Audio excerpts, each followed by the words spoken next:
What's up everybody, welcome back to my channel. This is Sherhan from ATLI. I haven't been really active in the last few weeks because I've been traveling to a few cities and few places in Korea with my friends over the weekends. We have gone to Jeju, the Hawaii of Korea, one of the coolest places in this country, and we've done Hallasan hiking, the highest mountain in Korea. I've put the videos together and uploaded on my channel. If you haven't checked it out, I will leave the link in the description below so that you can check it later. And we've gone skiing and snowboarding to the highest mountain ski slope in Korea, which is in Muju, but it's just super difficult to make a travel vlog. It's harder than I thought. But anyway, stay tuned, there will be more videos about my travels in the last few weeks. So in today's episode, I brought up 5 things that I hate about Korea. I know this is a very sensitive topic, that's why I want to do a little disclaimer before I get started with it. I believe there is no country perfect in this country, and Korea is not an exception too. Every country has ups and downs, so does Korea.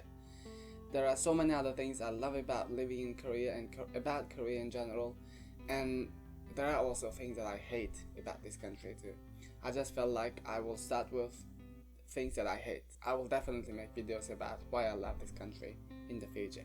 So let's get started with things that I hate. The first thing is eating food. I'm not complaining about their food, the taste of their food. I think Korean food is one of the most delicious food in the world. I've been away from Korea for a few months when I was a student, and I've missed their food. But the problem here is Korean food, Korea in general, is not vegan, vegetarian or Muslim friendly country. Everything and anything can contain animal fat, pork fat. Even if you are a pescatarian and if you go to seafood restaurant and order seafood, that seafood can contain pork fat, pork oil. They can use sauces that can contain animal fat, or they can use oil while frying that seafood. Or the snacks, almost all the snacks here contain gelatin, and the drinks can contain alcohol. When you are in Korea, be extra careful so that you won't end up eating the things that you were not supposed to eat. The second, accommodation. I am talking about this for the 3rd time on my channel. I think it's because it was quite a big issue. I'm not sure who addresses this issue. I'm not sure this is going to be ever addressed by anybody, but I'm just saying this is a problem that I hated. Deposit. I understand deposit thing exists in other countries too. I've been to Austria and I had to pay also deposit. The deposit fee was 1 month rent fee of my place. And I know in France it's only 3 times of the rent fee, which is quite okay. But in Korea, deposits can be incredibly, ridiculously high. Like in Seoul area, it starts with 5k, but it's not that common. And 10k and 15k, 20k. On top of all of that, you will have to make a contract for at least 1 year or 2 years. That means it makes you moving around in this country very difficult. Once you get into one room, you have to live and stay there for 1 or 2 years. And it makes moving to Korea very difficult too.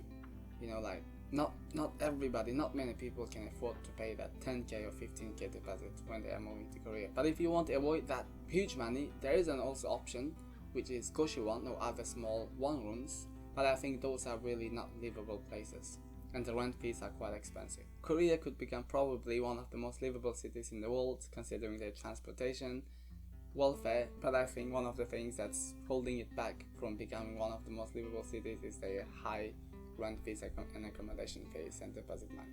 Third, I can't emphasize enough how much I hate this.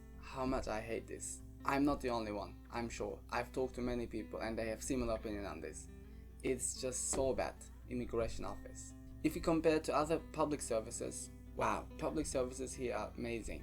If you go to bank, if you go to health related places like health insurance or hospitals, even police officers, they are super nice to you. They always try to help you out. But if you go to immigration office, they just say without saying, we don't want you here, go back to your country, why did you come here? You have to make appointment 1 week, 2 weeks, sometimes a month or 2 months in advance. And even if you go there with appointment, you have to wait hours to get to talk to a free available officer. And after this much hassles, when you go to talk to him or her, they just don't treat you well. Why? They just makes you feel like Korea is the only country in the world and everybody wants to come to Korea. I would understand if that was the case, but I don't think that's the case. So the 4th thing that I'm going to talk about is somewhat similar to what I just said in the 3rd one. It's not about immigration, but it's about racism and discrimination. They do exist here in this country. I'm not saying everybody here is racist, but I'm just saying there are people who are racist and do discrimination to you. I personally experienced that racism and discrimination in my daily life during my 6 years time here. And many of my friends have the similar experience too. Korean people in general are very nice, very polite. And those racist people are also very careful with their words. They don't do racism and discrimination with words, but they do it with actions. They just make you feel so uncomfortable. I've been to situations many times where I have to lie where I am from. Because I knew the moment I tell them where I was actually from, they would just turn into different people and treat me bad. And I didn't want to be treated that way in front of my friends or other people. I had to come up with fancy countries that they have a good image in this country and among those people. So sometimes I told that I was from Dubai because I am kinda Arab looking guy, I have a beard. And sometimes I would say I'm from Turkey, or even sometimes I would say I'm from France because there are so many looking alike people in France too. But it's just, why would I have to do that? It's just so annoying. But now it's much better for me because I just don't care who is racist, who is discriminating. It's just bad for them, not bad for me. But in general, I'm saying racism and discrimination do exist unless you are from rich countries or white people. Even if you are white, you will have a hard time to really socialize in this country. The last thing that I hate about this country is cell phones. It's not that I hate cell phones in general. Cell phones are amazing, and we are living in 21st century. Everybody has cell phones. I have my cell phone. But here, people have their own very little private virtual life that they really don't care about what's happening around them in real life. I'll give you 2 examples to enlighten this topic more. If you go to subway in the morning at 8 AM or 6 AM in the evening, and you wait for the train and the doors open, and you see people in front of the door looking at their phone, not caring if somebody's trying to get in or trying to get out. They could literally step 1 step to the right or to the left or to the back so that other person can easily pass through, but they just don't do that. They are just on their phone and they don't care. The similar thing happens with the lifts too. So lifts can usually handle 5, 6, 10, 15, 20 people depending on the size, but let's say 10. And there are 6 people in the lift, and you wait for your lift, and when the lift comes, those 6 people make it look like the lift is already full, and they just don't bother to make little space so that few more other people can fit into that lift. They're just on their phone, they just don't care. So these are 5 things that I hate about Korea. I just would like to say this once more. I did this video with the intention of hurting or offending nobody.